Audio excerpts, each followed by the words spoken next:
Thank you for listening to Depictions Media Radio.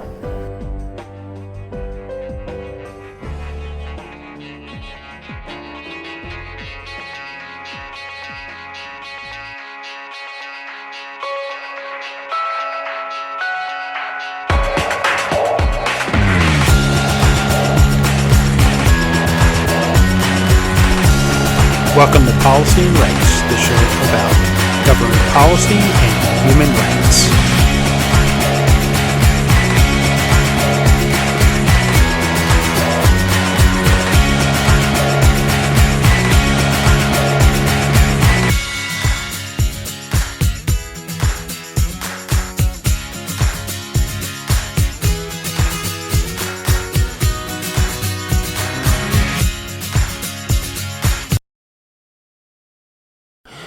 Welcome back to Policy and Rights here on Depictions Media Radio. I'm your host, Michael Clogs. We're going to enter a press conference with Jagmeet Singh as he's talking about corporate greed and how CEOs within the first few days of the year have made more money than the average Canadian will make an entire year. It presents a question about the wealth gap within our own country, and for our listeners in the United States, the situation is very much so the same there, with the difference being that maybe President Biden and his administration are trying to do something about it and raise the level of taxes that a person has to pay after they reach a certain threshold of income, so that they're paying their fair share. But with that kind of idea, the conservatives or the Republicans in the United States are pushing back against such a thing also. So Jagmeet Singh is going to open up with speaking about the problem of the wealth gap that is appearing between the corporate leads and the average person. How corporate greed is just simply taking over our society, and it's doing things to us that are making things unaffordable for the average working class person. It should not be that if you go and you work for 8 to 12 hours a day at a job, it shouldn't be that you're nearly homeless. You should be able to get ahead, have some comfortable time, have something sitting in a savings account for that rainy day, and not worry about it. Jagmeet Singh in this case does have a case, and we should probably listen to what he has to say about this topic and see how we can actually push back against this so that we can reduce the wealth gap in our world today. So let's go to the press conference and hear what Jagmeet Singh actually has to say. Thank you for coming to Jagmeet Singh's press conference. We will start with remarks and then we will go to questions. Bon matin tout le monde. On va commencer avec des remarques et ensuite passer aux questions. Monsieur Singh? Thanks so much. We are a day after the first working day of the year, and within a couple hours of that first working day yesterday, the wealthiest CEOs in this country earned more than the average worker did in an entire year. This is a problem. It's particularly a problem given that we're dealing with a cost of living crisis and an inflation without precedent in recent history. And as people are having a hard time with everything, basic necessities, buying groceries, paying their bills, they're feeling squeezed, and the real salaries of workers has gone down. The wealthiest CEOs in this country have seen an increase in their wages by over 20%. They're making massive amounts of money, and it shows that in this time of inflation and this crisis of cost of living, that it's working out very well for those at the very top, and it's hurting workers, it's hurting families, it's hurting people. And neither the Liberals or the Conservatives are willing to point this out. What we are saying very clearly, and the evidence shows this, that corporate greed is causing the pain that people are feeling. It's one of the elements that's contributing to the pain that people are experiencing. Corporate greed is contributing to the cost of living going up, and we need to tackle it. While the Prime Minister says it's too simplistic to make CEOs pay what they owe, we disagree. We think the Prime Minister is wrong. It is the right thing to do to make CEOs pay what they owe. And if they're not paying what they owe, then people end up paying what, then the price ends up falling on the shoulders of people. Other countries around the world are taking action against corporate greed, and we need to do that here in Canada as well. And so I want Canadians to know that that's what we're going to do. We're going to keep on fighting for you and for your families. We're going to fight back against corporate greed, and we're going to fight back to make sure the burden of this current crisis doesn't fall on your shoulders. We're going to make sure those at the very top who can afford to are paying what they owe. Donc, hier, c'était la première journée du travail. Et dans quelques heures, les plus riches PDG de ces pays ont gagné plus de salaire, plus d'argent que le moyen salaire pour un travailleur pour une année. Ça, c'est un problème. C'est un problème parce que dans un temps d'inflation sans précédent, quand les travailleurs ont de la misère, ont de la difficulté à rejoindre les deux bouts, les ultra riches ont gagné plus d'argent. Et on a un premier ministre qui dit que c'est trop simple de faire payer le juste part des ultra riches. Non, c'est exactement ce qu'on doit faire. On n'est pas d'accord avec le premier ministre. On pense qu'on doit forcer les ultra riches de payer le juste part. Et on doit faire face à l'avarice ou la cupidité des grandes entreprises, des PDG qui font des profits énormes sous les dos des travailleurs. Donc, on va continuer de se battre pour vous, pas comme les libéraux et les conservateurs qui ne font rien ou qui ne font rien, qui ne regardent pas l'avarice et la cupidité des grandes entreprises. On comprend que ça fait mal aux gens et c'est de plus en plus difficile pour acheter les épiceries, c'est difficile à payer les factures et on peut faire quelque chose pour régler ça.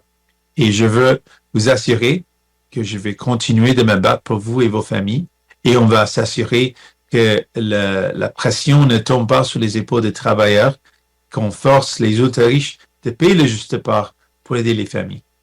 Merci. With that, I'm ready for any questions you might have.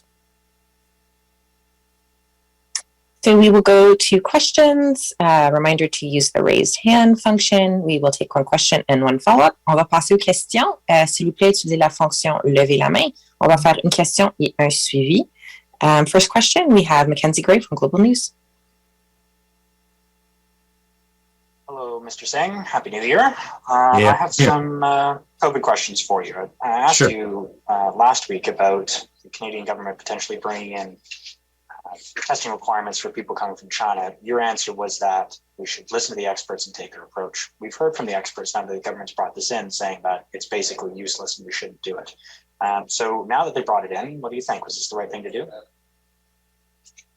This is one of the things that we've been finding in general with the approach of this government is they've not been doing the best job of being transparent with what the evidence is and what the recommendations are from the experts and the decisions being taken. And the reason why that is so important is that when we don't have transparency and we don't have the public health experts providing us with the reasons or providing the government providing that rationale of the experts, providing that reasoning, then people start to lose trust. And so I would encourage the Prime Minister and the government to ensure that every decision we're making is backed up by the evidence and the advice of experts. And when it's not, we need to be very clear that then it's not the best evidence we're receiving, or it's not the guidance from public health experts that we're receiving. And this is an ongoing critique I have of the government, that when we don't have that evidence-based decision-making or the experts' reasoning that's being presented by the government, then the government starts to erode the public trust in decisions being made, and that's a problem. In the US, in a number of American cities, Philly, Boston, some places in New Jersey, and school districts there, they're bringing back masking. That's not something we're seeing in Canada. That doesn't seem like there's many school districts interested in doing that. Do you think that's something you should be doing in schools at this point in time? Again, with any healthcare protocol, in this case, the mask protocol or putting in place more masking, this is something that we, well, again, would defer to the expert advice. My understanding of the advice is that masking does help. It does help reduce the spread of infection, and we're seeing a time period of serious respiratory illness increase, and the rate of infection increasing, and the rate of people getting sick increasing, and masking has been effective in the past. So the evidence seems to be there, but again, I would defer to the public health advice, and then we should be following that advice and doing the best we can to keep people safe and healthy.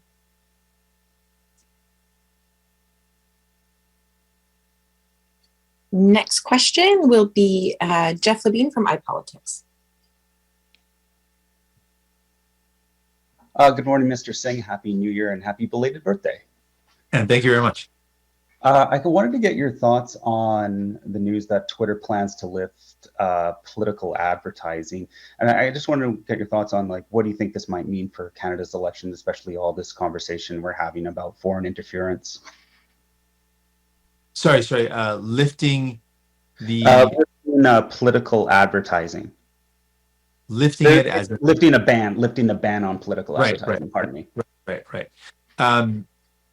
So in general, what we're seeing with Twitter, the approach of Elon Musk as the owner and CEO has been pretty disastrous overall. I think his approach has been one where he has made a lot of decisions, backtracked on them, put out a lot of comments, then withdrawn them, been very unclear about his direction. And we're seeing a really troubling rise in hateful messages on Twitter. That's something that's really kind of my major concern. In terms of the way they approach political campaigning, I think there could be ways to provide access in a way that would be helpful if there's clear notice or clear advisories that this is a paid campaign or this is a paid message, the way we see in regular ads on TV. But I'm concerned about any sort of protocol being put in place by Elon Musk, given his track record, given how unclear and how horribly he's actually been managing Twitter. I think that any move forward with him in leadership has been scrutinized, and fairly so, because of the really unclear and bad manner in which he's been running the platform. And just a little bit more on that, are you concerned at all then that this could open our elections up to foreign interference?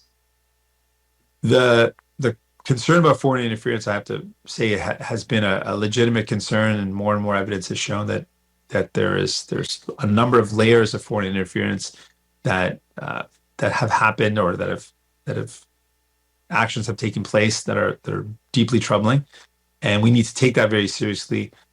Given kind of the approach of the current state, given the current state of Twitter, I think that has become even more of a risk.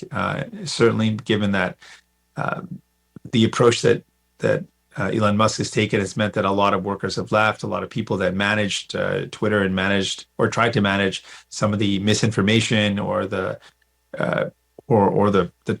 troublesome posts that have been clearly identified as hateful or as misinformation, that the work that was done in the past to limit that work is no longer being done. So I think for that reason alone, the risk of that platform being used for foreign interference certainly goes up. And with the current approach or with the proposal of lifting the ban on political ads, I think that also increases. All of this really highlights how the government has a responsibility to play in making sure social media platforms are adhering to proper guidelines around misinformation, around hate, and why we've been saying for a long time, the responsibility to keep people safe from misinformation and radicalization can rest in the hands of private companies, has to be the government taking responsibility. And for a long time, we've said that the Liberal government hasn't done the job of making sure platforms are following the rules around making sure hate and misinformation aren't being spread. And so that, again, puts the ball or puts the responsibility back on the government to do what it should be doing. And we're going to continue to put pressure on the government to do this, properly prevent hate and misinformation from being spread on social media platforms. Next question, Fraser Needham from APTN. Hi, good morning and Happy New Year. And I guess I didn't know it was your birthday, so happy belated birthday. So I guess I wanted to ask you about the recent shooting death of the OPP officer last week, and also there's been some calls by the head of the OPP and the Conservatives for changes to the bail system to prevent, I guess, what they feel situations like this happening, because this person was under some weapons offenses, I guess, and had not complied, showing up at court and whatnot. But so what's your thoughts on that? Do you think there does need to be changes to the bail system? First, I just want to express my deepest condolences to the family and to the loved ones of the fallen OPP officer. It's horrific to lose an officer in the line of duty, and for the family, the community, I know people are still reeling from the loss. When it comes to bail laws, we need to make sure that the laws are balancing the important principles of respecting people's presumption of innocence. Of course, that's a fundamental character of a democracy and of a well-functioning justice system. That's something that encourages folks to have the opportunity to present a defense, and we want to continue to protect that principle.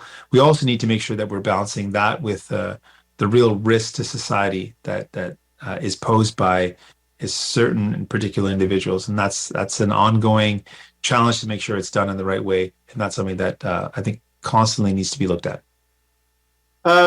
Yeah, maybe I'll ask in a different way. Do you think, though, the Conservatives' response and perhaps the OPP or the person that's ahead of it is a little bit of a knee-jerk reaction in terms of bail, because this person's Indigenous, and it's well known that Indigenous people are often actually denied bail and don't get the same access to rehabilitation, and that a lot of people just feel, having more people in jail it's not working in our country. Do you think they sort of, I guess, maybe been a bit politicized the issue, perhaps, rather than really looking at the broader issue of our bail system and what is best for rehabilitation? I would always, I should say this more carefully. It is common that the Conservatives would politicize issues around concerns around criminal justice. It seems to be something that Conservatives often do. It is a very serious matter and should be taken seriously, and it shouldn't be something that's politicized. It should be about what we're doing to keep people safe and to keep our community safe, and not responding in a way that is overly charged with trying to win political points, but making a decision that is in the best interest of society. And as you mentioned, you're absolutely right. Indigenous communities are disproportionately represented in the criminal justice system, are disproportionately incarcerated, and it's clearly a result or an outcome of injustice in the system. That the justice system doesn't acknowledge and recognize that is something that needs to be fixed, and is something that governments have to take better steps to address, because it is a problem when racialized people, Indigenous people are overrepresented in our criminal justice system. That's clearly a problem that needs to be fixed. So we need to look at what we can do to keep people safe in society, and look to other examples around the world of approaches that work to keep communities safe. Community safety is paramount, but it can't be that we take a simplistic solution to deal with something that's complex. And I think that often the Conservatives are going to point to a simplistic solution that's actually not going to keep communities any safer. We are focused on the outcome, making sure we've got the best, safest solution, or the best solutions to create the safest communities. And we should be constantly looking at that as the lens. Next question, Cormac McSweeney from City News. Can you hear me okay? Yes, sir. Excellent. I will continue the wishes of Happy New Year and Happy Birthday. Liberal MP and chair of the Transport Committee, Peter Schiffke, has announced that they'll be holding hearings to address the travel chaos that happened over the holidays with Via Rail and Sunwing. I'm just wondering, what's your reaction? What do you want to see out of that committee hearing? But also, do you think that the Air Passenger Bill of Rights needs to be strengthened in some way to better protect passengers when they're stuck in situations like this?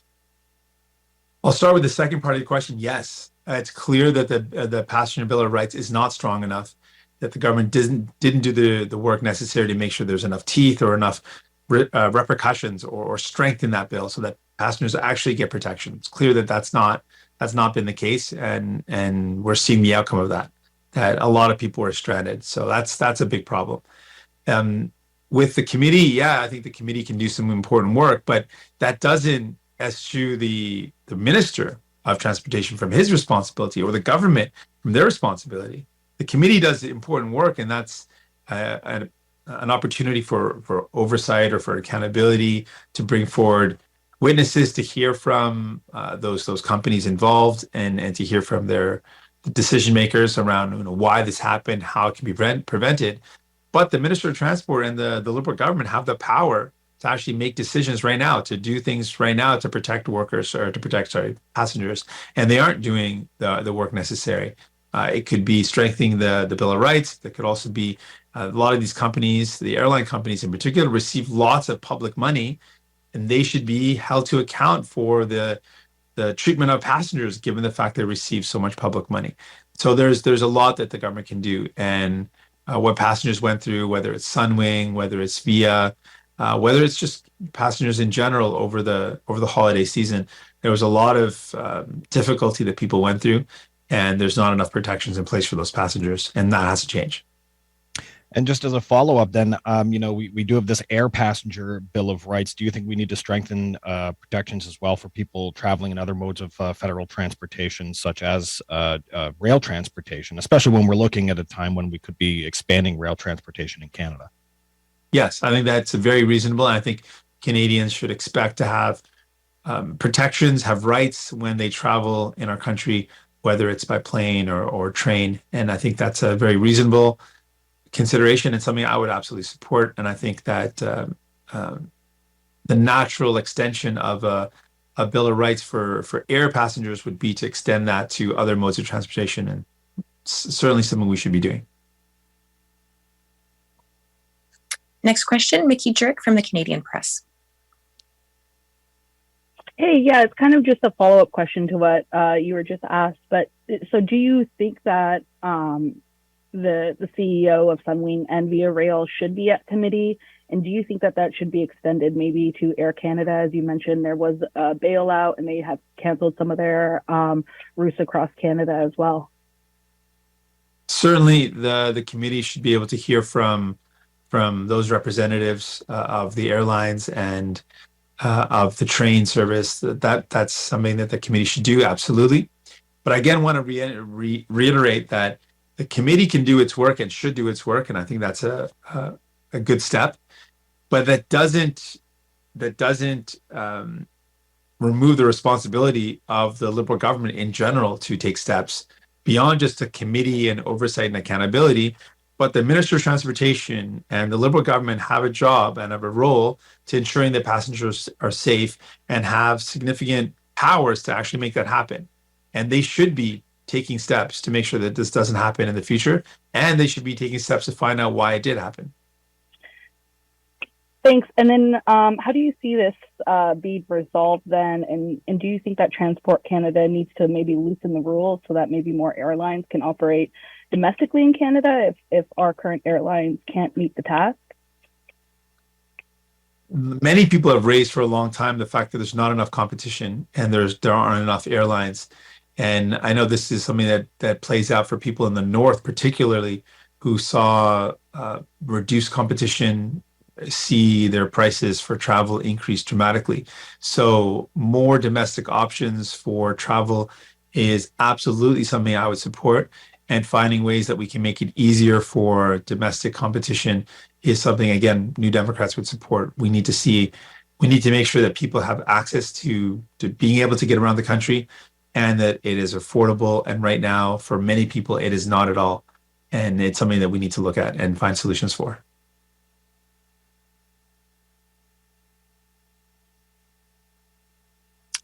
Sorry about that. Next question is Palak Mangat. Hi, Mr. Singh. Thanks for taking our questions. You referenced the Prime Minister suggested, I think it was last week, that one of your ideas was simplistic. Given that so far, I do take your point that you are pushing back against that, but given that there is no buy-in there, how do you plan to pressure the government on this specific measure? And, I'm not sure if you can be adding things into the deal, but have you sat down with the Liberals over the holidays, or will you be sort of in the weeks before the House does resume to sort of renew the CASA? Thanks for the question. So we made it really clear when we forced the government to do certain things, and we had that written in the document. That agreement is something that we said very clearly is a floor, not a ceiling. So it doesn't limit the number of things we can ask for. We can ask for and we can push for things beyond the agreement, and we have. We forced the government to double the GST rebate, for example. That was not in the agreement. That was an idea that we put forward back in May. We continue to fight hard. We pushed for it, and eventually in November, Canadians received that rebate. Nearly over 10 million Canadians received additional supports financially. So that's an example of something that we fought for, that we pushed the government to do, that was outside the agreement. And we're going to continue to do things like that. When it comes to making CEOs pay what they owe, we absolutely believe it's the right thing to do. And we've got evidence from other countries that they can do it. They've done it. We pointed to the massive wealth being generated by oil and gas companies, that they're seeing huge profits, and countries around the world have said they need to pay what they owe then. If they're making these huge profits, there should be an excess profit tax. And that's what the UK has done. That's what Germany has done, Spain has done, the European Union as well, as an entire European Union has also taken those steps. So we can do it here in Canada. We're going to continue to push for it. We're going to use the example, and I want Canadians to know this. If those at the very top who are making massive profits, who are making record profits, and making profits off the back of inflation, which is really profiteering off of people's pain. If these companies are making these huge profits and don't pay what they owe, then the burden's going to end up falling back on working people. If the wealthy CEOs aren't paying what they owe, then people end up having to pay the price of that. And that's a problem. So we're going to use that example. We're going to continue to push back and continue to fight. In terms of meetings, we have in our agreement a requirement for the government to be meeting regularly in different ways. And I'll be meeting with the Prime Minister as a part of the agreement, and I'll be laying out some of those concerns. I had a meeting late last year, and I laid out my concerns around healthcare, around this, making sure that the super rich are paying what they owe, that given the excess profits being made, that those CEOs should be paying what they owe, and laying out what I expect in terms of more supports for people with the cost of living going up and the food prices continuing to rise. And so I laid those out before the end of the year, and we'll be continuing to lay out what we think that the government should be doing to help people out, to support people in this time in the new year as well. Thanks. And sorry, just as a follow-up, are you sort of hopeful that the Liberals will warm up to this idea? What are the talks around that? Like, I'm just curious why you think there's reluctance on this measure as opposed to the government bringing in more measures to, demand accountability from the oil and gas sector, for example. For you, what is sort of the difference there? Well, I think that this government just doesn't have the same priorities as we. They think it's okay for the burden to fall on workers. They think it's okay for the burden to fall on people. And we think they're wrong. We think that their Prime Minister is wrong not to make CEOs pay what they owe. And we've seen now a real stark example of what's happening. The fact that CEO pay, and we're talking about CEOs that are making in the millions and millions of dollars in compensation, their average salary for CEOs has gone up by over 20% this year, while the real wages of workers went down by 2%. So there's a real difference here, where workers are seeing a pay cut in their real wages, in their real impact because of the cost of living making things more expensive. The real impact of their salary has gone down. The ability to purchase has gone down. And those at the very top, CEOs is a great representative of those at the very top, are making significantly more. And so that is a problem that needs to be addressed, because people see that as unfair, that they're paying the price, they're feeling the burden, they're feeling the squeeze, but those at the top are actually making even more profits. And we see that with corporate grocery stores who are also experiencing massive profits. This end of year has shown that the large corporate grocers have seen big profits like Loblaws, and workers and people are struggling to buy groceries. So that's a problem, and the government has to respond to that. And so the reason so far that the government hasn't is because they don't think it's a problem. We think it is a problem, and we're going to continue to put pressure. Some of our success, I should point out, we have been able to secure some increases in terms of the amount that those at the very top pay. We were able to secure as a part of our agreement that banks and insurance companies had to pay a one-time excess profit tax, as well as an ongoing increase, permanent increase in tax. So that's something that we were able to obtain. So that shows some progress that we were able to make, but we're going to keep on fighting to see more. Next question, Catherine Tunney from CBC. Hello there. Happy New Year. And as a fellow January 2nd birthday, happy belated to you. Oh, I wanted to circle back to travel. You mentioned that the passenger Bill of Rights needs more teeth. Can you kind of give me some examples of what you would like to see added to those regulations?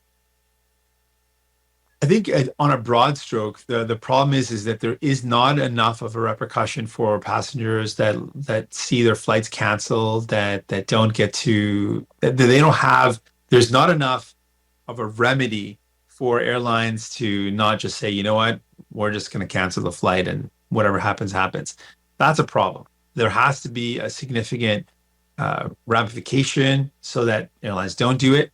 And passengers need to be made whole. You know, we heard from lots of people that had stories that they were stranded and weren't able to get from the airlines, weren't able to get hotel costs because they were stuck with transfers. But companies were saying it wasn't their fault because of the inclement weather. But at the end of the day, we've got passengers that are just left high and dry and don't have a place to stay and can't get to their final destination. So there's a lot of concern around what will it take to make sure a passenger is either made fully whole if they're facing a cancellation or a delay, or what we can do to lessen the impact of what they go through. So I think those are the two pieces that generally speaking that need to be strengthened.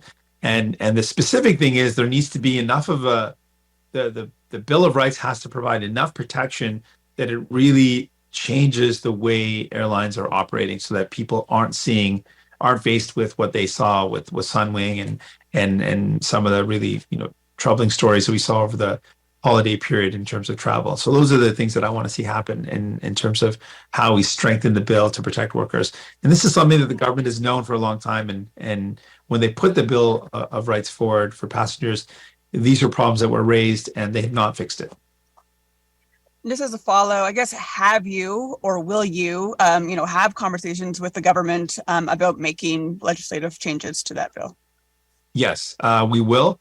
We have raised this concern. Our transport critic has raised this concern on behalf of our party, and has said, Taylor Backrack is our transport critic, has said that this Bill of Rights doesn't go far enough, doesn't protect passengers enough, and has raised that concern. And I will certainly continue to raise the concern.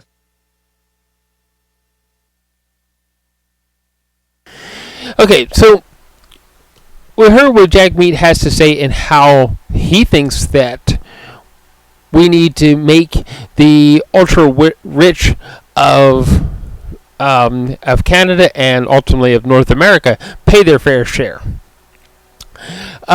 He was asked a question about Twitter and some of the things that happen on social media, and this I have to get out here is that when you're an independent media source, such as we are here at Depictions Media, and of course myself being a independent podcaster, blogger, and journalist, that we have to be careful about allowing these corporate agendas to snuff out those who are just simply trying to tell the truth simply because it doesn't agree with the agenda that we're trying to promote. That we need to do things in a certain way that that allows independent media to have a voice. That we need to ensure that algorithms are set up so that it is fair across the board, that not just global TV or whoever else out there on the corporate world gets their message out there, but independent people also get their message out. That we need to ensure that that the control isn't just sitting with large corporations like Disney and MSNBC, that we get a fair shake at getting our message out and ensuring that people have all of the information to compare what they believe to be true. Censoring things on Twitter, Facebook, and any other social media platform that is out there isn't the way to go. Telling the government that having government involvement to the point that people simply trying to spread truth get snuffed out or put out of business definitely is not the way to do things. And that we need to, as a public outcry, we need to ensure that things like Twitter, Google, Facebook, LinkedIn, the internet itself is free for information. As long as that information isn't going to call for an attack on another group, we need to remain peaceful. That is my opinion on things, and that Jagmeet, you're trying to get government involvement in an area where maybe government shouldn't be. And that we need to be able to report independently without worry of, is the government going to come crashing at my door because I said something that they may not have liked. Thank you for listening to us today. You have been listening to Policy and Rights here on Depictions Media Radio. And I invite you as your host to click on that subscribe button wherever you may see it, so that you can get continued updates, get information, so that you can make up your mind about how you want to do things and how you want to decide to live your life and make up your own mind. Again, click on that subscribe button. Thank you for listening, and we'll see you next time.